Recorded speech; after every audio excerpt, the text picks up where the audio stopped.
Bonjour, bienvenue dans Parlons peu, parlons sexe, l'émission sexo de Doctissimo. Aujourd'hui, c'est une spéciale ado, mais les aînés sont aussi concernés. Je vais vous parler de ce que Casanova appelait la redingote anglaise.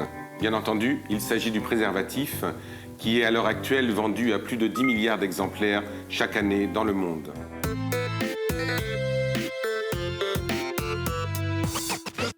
Si je vous dis que ceci est le cousin du préservatif moderne, est-ce vrai ou faux? Eh bien c'est vrai, c'est un grand fabricant de pneus qui inventa le préservatif moderne en caoutchouc. Avant, il était en boyau de mouton, en soie ou bien en velours. Un préservatif a plusieurs fonctions. La première, c'est que c'est le seul moyen pour pouvoir lutter efficacement contre les infections sexuellement transmissibles et le VIH. Le préservatif est aussi un contraceptif, mais il est bon de le doubler avec un autre contraceptif, comme la pilule par exemple. Et n'oubliez pas les préservatifs féminins, ils sont moins connus et moins répandus que les préservatifs masculins, mais ils sont là eux aussi pour vous protéger. Vous êtes nombreux à vous demander comment utiliser correctement un préservatif. Eh bien c'est très simple et je vais vous le montrer sur mon assistant. Vérifiez que l'emballage est bien fermé et que la date de péremption n'est pas dépassée. Ensuite, vous ouvrez l'emballage en faisant en sorte de ne pas déchirer le préservatif. Vous sortez le préservatif et vous le mettez ensuite sur la verge en érection, en faisant en sorte de le mettre dans le bon sens, bien entendu.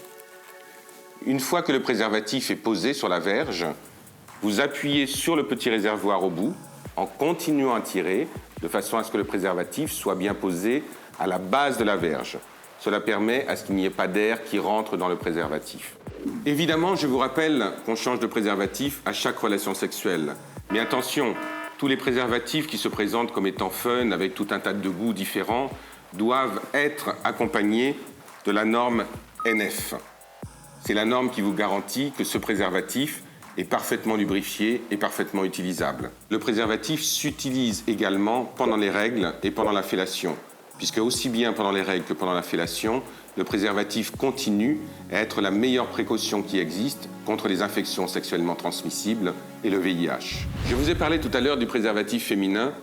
Et bien maintenant, je vais vous montrer sur mon assistante comment il s'utilise. Comme vous le voyez, il est ouvert d'un côté et il est fermé de l'autre. Le préservatif féminin s'utilise en le glissant à l'intérieur du vagin et en faisant en sorte que la partie extérieure, donc la partie ouverte, soit à l'extérieur du vagin. Ensuite, la pénétration peut avoir lieu. Et comme vous le voyez, le préservatif féminin épouse parfaitement les contours de la verge. Il y a un inconvénient avec le préservatif féminin.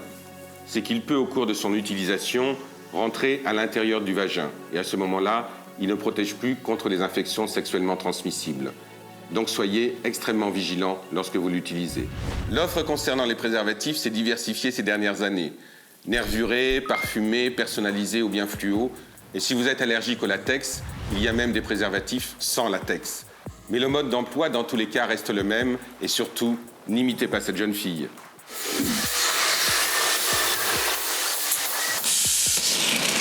Voilà, j'espère que cette émission a été instructive. Et pour vous abonner, cliquez ici. Quant à moi, je vous dis au revoir, à la prochaine fois. Et surtout, sortez couverts.